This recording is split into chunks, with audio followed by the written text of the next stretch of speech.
Bismillahirrahmanirrahim. Assalamualaikum warahmatullahi wabarakatuh. Alhamdulillah, kita bertemu lagi dalam materi pembelajaran bahasa Jepang, yaitu dalam buku Kiso Nihongo 1. Kali ini kita masuk ke bab 2, yang sebelumnya kita menerangkan dari bab 1 kemarin. Kita masuk ke video yaitu tentang membahas bab 2 dalam buku Kiso Nihongo bab 1. Oke. Biar tidak waktu terbuang, kita langsung aja kita bahas materinya. Di sini dalam bab 2 ini kita biasa masuk, kenapa langsung ke Rensua? Karena ini adalah harusnya dari sini ya, dari sini ada tulisan Dai 2 atau bab 2, karena saya akan menerangkan dari Rensu. Kalau menurut saya ini hanya jadi Rensu dulu, nanti setelah paham Rensu baru ke Bungkei dan Rebung, seperti itu. Poin ke-1, Kore wa jiso desu. Kore wa shinbun desu. Kore wa haijara desu. Kore wa nan desu ka. Oke. Artinya kore wa jiso desu, artinya ini kalimat positif yang artinya dalam bahasa Indonesia ini adalah kamus. Jiso ini artinya kamus. Kore artinya kata tunjuk. Kore artinya kata tunjuk, sekali lagi ya. Nanti bab 2 di sini akan diterangkan tentang kata tunjuk dalam bahasa Jepang. Oke. Jadi kata tunjuk dalam bahasa Jepang itu ada beberapa poin. Jadi kita bereskan dulu tentang materi ini, nanti setelah itu kita bahas kata tunjuk satu persatu biar kalian lebih paham. Nah, kore di sini adalah artinya ini ya, ini.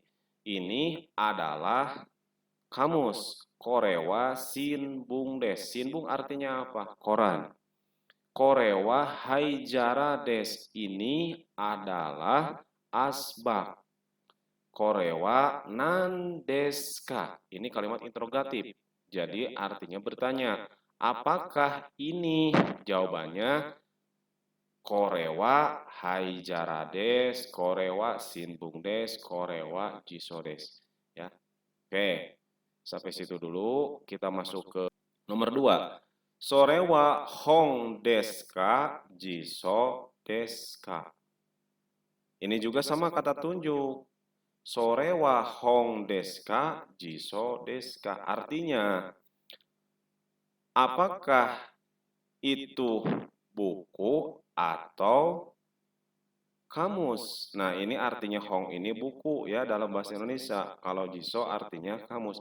Apakah itu kamus atau buku? Di sini interrogatif. Kalimat bertanya, apakah itu buku atau kamus? Sore wa razio desu ka, tefu rekoda desu ka. Apakah itu tape recorder atau radio? Gitu. Sore wa enfitsu desu ka, borufen desu ka.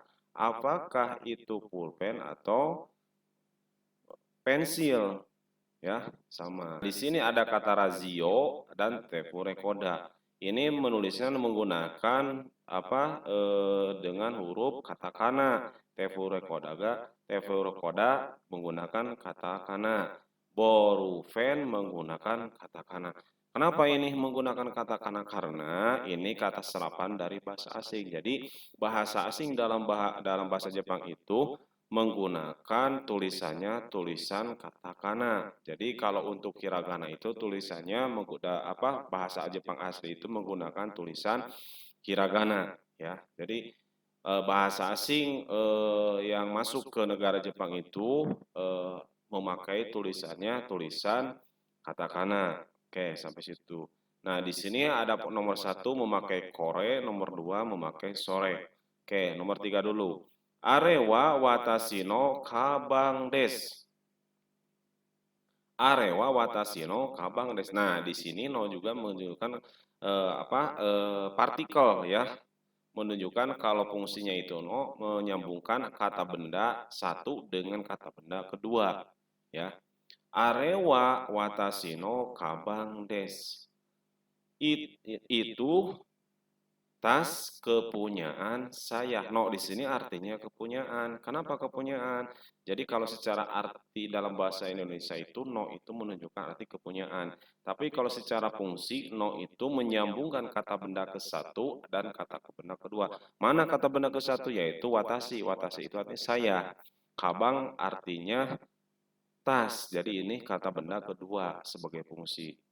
Arewa Kimura sang no kabang des, itu tas kepunyaan Kimura. Arewa Rao sang no kabang des, itu tas kepunyaan Rao. Arewa dare no kabang des ka. Tas itu kepunyaan siapa? Nah, kenapa ini ada tanda hitamnya? Dare itu artinya siapa? Ya. Jadi dalam bahasa Jepang itu ada dare. Dare itu biasanya untuk menunjukkan orang. Dare siapa? Terus ada lagi kata dore. Dore ya, ada dare, ada dore. Kalau dore untuk menunjukkan benda. Dore deska contohnya. Yang mana biasa menunjukkan benda. Kalau dare deska menunjukkan benda hidup gitu. Nah, kalau dore menunjukkan benda mati, kalau dare menunjukkan benda hidup. Nah, di sini arewa dare no kabang deska. Tas itu kepunyaan siapa? Jawabannya di atas, bisa punya saya, bisa punya Tuan Kimura, bisa punya Rao, seperti itu. Nah, kita bahas dulu kata tunjuk. Dalam bahasa dari poin 1, 2, 3 ini menunjukkan memakai kata tunjuk kalimat ini. Ya, seperti tadi ada kata kore, sore, dan are. Kata tunjuk dalam bahasa Jepang itu disimpan atau di dalam kata yaitu koso ado, ya, koso ado. Jadi koso ado ini singkatan dari kore, sore, are. Ada lagi do-nya apa? Do itu ada kata dore yang mana artinya. Ini bisa masuk kata tunjuk, bisa masuk kata tanya. Ya, jadi kata tunjuk dalam bahasa Jepang itu biar kalian paham ada kata koso ado. Ya, oke selanjutnya. Nah, kata tunjuk ini kore, sore, are, dan dore ini menunjukkan benda yang ada di sekitar kita. Jadi fungsinya kata tunjuk ini untuk menunjukkan kata benda yang ada di sekitar kita. Nomor 4, korewa watashi no des. Korewa watashi no des. Ini kepunyaan saya. Kepunyaan saya apa? Nah, di sini tidak dijelaskan. Ini punya saya. Korewa Kimura sang no des. Ini kepunyaan Tuan Kimura. Korewa Rao sang no des. Ini kepunyaan Tuan Rao. Korewa dare no deska. Ini kepunyaan siapa? Yang dihitamkan ada kata tanyanya. Ini kepunyaan siapa? Jadi barangnya itu belum diketahui. Contohnya misalkan dalam box atau paket tidak tahu isinya apa. Ini punya siapa? Gitu seperti itu. Ini tas punya siapa? Kalau tas mah itu kan udah jelas ada namanya tas. Tapi kan ini mah ada satu barang yang tidak diketahui. Jadi memakai seperti ini. Korewa dareno deska. Ini tas ini punya siapa? Gitu. Misalkan kalian memegang benda, benda itu tidak tahu isinya apa atau dalamnya apa, jadi pegang saja bendanya. Hey, ini punya siapa misalkan. Jadi memakai kore wadare no deska, ini punya siapa. Oke, nomor 5. Jawabannya tadi bisa watashi, kimura sama ya. Nomor 5, kono hong wa watashi no des. Kono hong wa watashi no des. Tadi hong itu artinya apa? Buku ya. Kono ini. Nah, kono hongwa watashi no des. Buku ini kepunyaan saya. Kono noto wa watashi no des. Ini buku catatan, ini artinya noto, buku catatan kepunyaan saya. Kono kabang wa watashi no des. Ini tas kepunyaan saya. tas ini kepunyaan saya. Bisa tas ini kepunyaan saya. Bisa seperti itu. Kabang artinya tas, noto artinya buku catatan ya dari bahasa Inggris. Noti bab 2 ini ada 5 poin ya. Satu tadi ada kata kore, sore, are, dan kore. Terus yang terakhir ada kono. Nah ini juga masih menunjukkan kata tunjuk. Jadi kata kosoado ini mempunyai beberapa arti di sini. Misalkan dari kore, dari huruf ko ini sama kore, kono, koko, kocira. So juga sama sore, sono, soko, doko, dan docira sama ya. Are, ano, asoko, acira, dore, dono, doko, docira. Nah ini semua masuk ke dalam kata tunjuk. Kata tunjuk ini terbagi dalam dua bagian, yaitu kore dan kono, dan teman-temannya menunjukkan benda yang ada di sekitar kita, dan koko serta kocira, dan teman-temannya berikut menunjukkan arah dan tempat. Ini ada jumlahnya 16, 4 kali 4, 16. Nah, yang 3 ini masuk ke dalam kata tunjuk. Kata tunjuk ini lebih condong ke dalam kata tunjuk. Tapi yang 4 ini, yang dore, dono, doko, docira, ini masuk ke dalam kata tunjuk, bisa masuk ke dalam kata tunjuk, dan bisa masuk ke dalam kata tanya. Seperti itu. Contoh misal di sini artinya dore, yang mana, dono yang mana. Kenapa dore dan dono artinya sama? Bedanya di mana? Nah, bedanya kalau dore untuk menunjukkan menanyakan benda mati yang mana gitu. Tapi kalau dono biasanya menunjukkan benda hidup gitu. Dan docira ini menanyakan tempat. Doko di mana, docira di sebelah mana. Biasanya kalau docira itu arah, menanyakan arah dan tempat biasanya. Tapi kalau doko hanya menanyakan tempat saja, tidak menunjukkan arahnya gitu. Nanti pembahasan contoh-contohnya akan dibahas dalam materi selanjutnya ya. Oke. Di dalam bungkai ini ada bungkai itu pola kalimat ada 3 poin. Satu yaitu contohnya di sini korewa nihong des. Artinya korewa hongdes bukan nihong ya. Maaf. Korewa hongdes artinya ini buku. Hong ini artinya buku. Yang kedua, sorewa watashi no hongdes. Buku itu punya saya. Kenapa di sini menunjukkan kata partikel yang menunjuk partikel no. Partikel no ini fungsinya yaitu menggabungkan kata benda ke satu dan kata benda kedua. Kemarin sudah dibahas ya kemarin dalam video sebelumnya. Jadi buku ini kepunyaan saya. Yang ketiga, kono hongwa watashi no desu. Buku ini kepunyaan saya. Gitu. Buku ini kepunyaan saya. Kalau sorewa watashi no hong desu. Buku itu kepunyaan saya. Kalau ini sama ini artinya sama. Sorewa watashi no hong desu. Nah, perhatikan. Di sini di dalam bungkai ada poin 2 dan poin 3 artinya sama. Cuman bedanya di mana? Oke, kita akan bahas.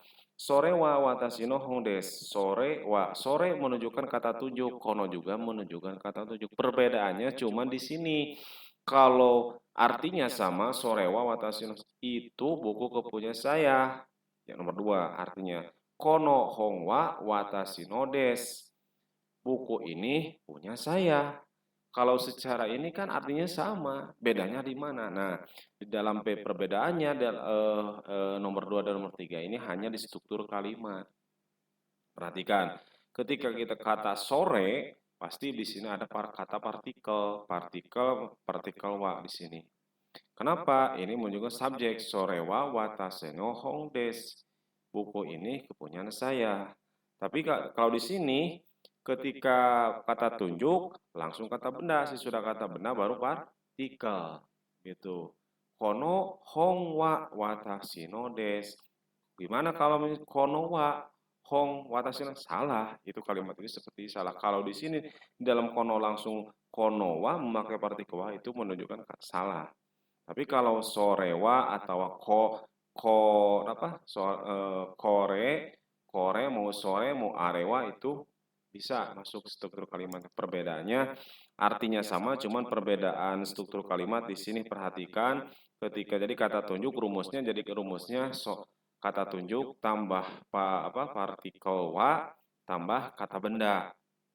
Kalau nomor 2. Tapi kalau untuk nomor 3 kata tunjuk ditambah kata benda ditambah predikat ditambah kata kerja ya, kata kerjanya di sini partikel wa seperti itu. Jadi perbedaannya tolong dipahami, tolong diperhatikan poin kedua dan poin ketiga ini ya, sama-sama menggunakan kata tunjuk, cuman bedanya dalam penggunaan partikel. Kalau yang satu kata tunjuk langsung partikel tambah kata benda, tapi kalau yang ketiga kata tunjuk tambah kata benda, setelah itu baru partikel. Bisa dipahami? Oke. Selanjutnya dalam rebung kita maju ke rebung, itu contoh kalimatnya di sini ada beberapa poin ya. Ada 1 2 3 4 5 sampai 7 poin ya. Jadi contoh kalimatnya ada 7. Oke, kita bahas satu persatu, yaitu contoh 1. Korewa jiso desu ka? Ini kalimat interrogatif ya secara itu. Korewa jiso desu ka? Artinya apa? Jiso itu artinya kamus. Kamus ini punya siapa? Ini kan bertanya. Interrogatif di sini. Korewa jiso desu ka? Ini kamus siapa? Jawabannya hai so desu. Korewa jiso desu ka? Apakah ini kamus?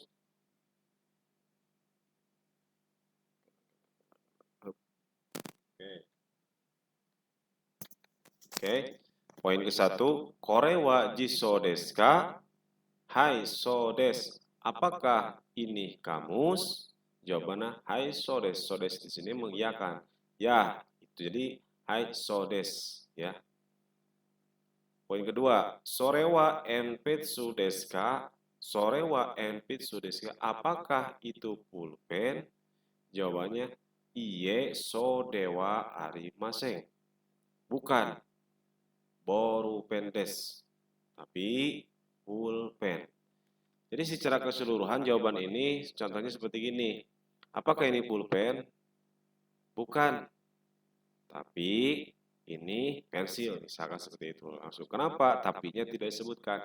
Ini kalau secara lurusnya dalam bahasa seperti itu gitu. Itu. Jadi untuk ke poin nomor 3, sorewa nandeska. Nah, sorewa nandeska. Ini apa? Sorewa nandeska. Ini apa? Korewa raita desu. Kenapa di sini ada memakai kurung? Korewa ini bisa langsung menunjukkan ini apa? Ini pulpen. Bisa. Ini apa? Pulpen. Misalkan raita di sini artinya adalah bensin ya, untuk menyalakan rokok biasanya menggunakan raita, itu dalam bahasa Jepangnya itu raita gitu. Bensin ya. Kalau di kita bensin biasanya kalau orang-orang menyebutnya gitu. Seperti itu. Atau kalau korek api beda lagi ya. Bahasa Jepangnya korek api itu macis ya biasanya. Oke, nomor 4 selanjutnya sorewa borupen desu ka? Shabupensiru desu ka? Jawabannya shabupensiru desu. Apakah ini ada desu ka di sini berarti menanyakan pertanyaan 2, apakah ini pulpen atau pensil? Jawabannya sabupensiru desu. Jadi logikanya gini, ketika kita menanyakan dua benda, apakah ini komputer atau laptop? Mana pilihan seperti itu contohnya. Tapi di sini kan bahasanya borupen dan sabu pensil ya. Gitu. Apakah itu pulpen atau pensil? Jawabannya mau pensil mau borupen, tapi di sini jawabannya sabu pensiru ya. Seperti itu. Nomor 5, arewa dareno kabang desu ka? Oke. Arewa dareno kabang desu ka? Kalau dareno berarti menyatakan kepunyaan siapa? Ya. Arewa dareno kabang desu ka? Tas itu kepunyaan siapa? Dareno kabang desu ka. Nah, pas itu kepunyaan siapa? Jawabannya risang no kabang desu. Awas jawabannya risang desu bisa? Bisa. Tapi kan di sini secara kalau dalam tapi percakapan cukup seperti are wandare no kabang des risang risang des cukup seperti itu. Tapi secara ini kan secara panjangnya risang no kabang des. Jadi dijelaskan lagi. Tapi kalau kita misalkan sudah paham tidak usah panjang-panjang sebetulnya. Langsung aja jawabannya are wandare no kabang des risang des cukup seperti itu juga. Tidak udah menjelaskan risangno kabang dan itu hanya menjelaskan secara keseluruhan seperti itu. Selanjutnya nomor 6, kono jisowa anata no desu ka? Ya. Kono jisowa anata no desu ka? Jiso itu artinya kamus. Apakah kamus ini kepunyaan Anda? Apakah kamus ini? Nah, kono anata no, anata itu Anda. Apakah kamus ini kepunyaan Anda? Jawabannya iye, watashi no dewa arimasen. Bukan, itu tas bukan kepunyaan saya. Kenapa? Di sini watashi karena dari kebalikan anata Anda, kebalikannya saya seperti itu. Misalkan jawabannya mau ya nggak apa-apa. Kono jiso anata no desu ya, tinggal ininya diganti hai watashi no des. Tidak usah pakai dewa arimasen ya. Kalau jawabannya mau misalkan positif. Kalau ini kan jawabannya negatif. Seperti itu. Tinggal dirubah dalam struktur kalimat bahasa Jepang itu, tinggal rubah akhiran kalimatnya saja, akhiran kalimat. Itu kalau dewa arimaseng kalimat negatif des, misalkan kalimat positif deska, misalkan jadi kalimat interrogatif. Kono hongwa dare no desu ka? Nah, nomor 7 ini kono hongwa dare no desu ka? Buku ini kepunyaan siapa? Nah, ini sama yang tadi dijelaskan dari yang 6. Watashi no desu. Buku-buku itu kepunyaan siapa? Punya saya. Kalau ini secara pendeknya seperti ini jawabannya. Buku itu punya siapa? Punya saya. Bisa nggak dipanjangin? Bisa. Kono hongwa dare no desu watashi no hong desu. Tinggal pakai bukunya disimpan. Setelah partikel no hong watashi no hong des seperti itu. Jadi untuk materi ini bab 2 ini bungke dan rebungnya sudah kita bahas. Oke, mudah-mudahan kalau yang belum paham bisa tulis komen dan segala macamnya nanti di bawahnya ya. Jadi terima kasih atas perhatiannya. Assalamualaikum warahmatullahi wabarakatuh.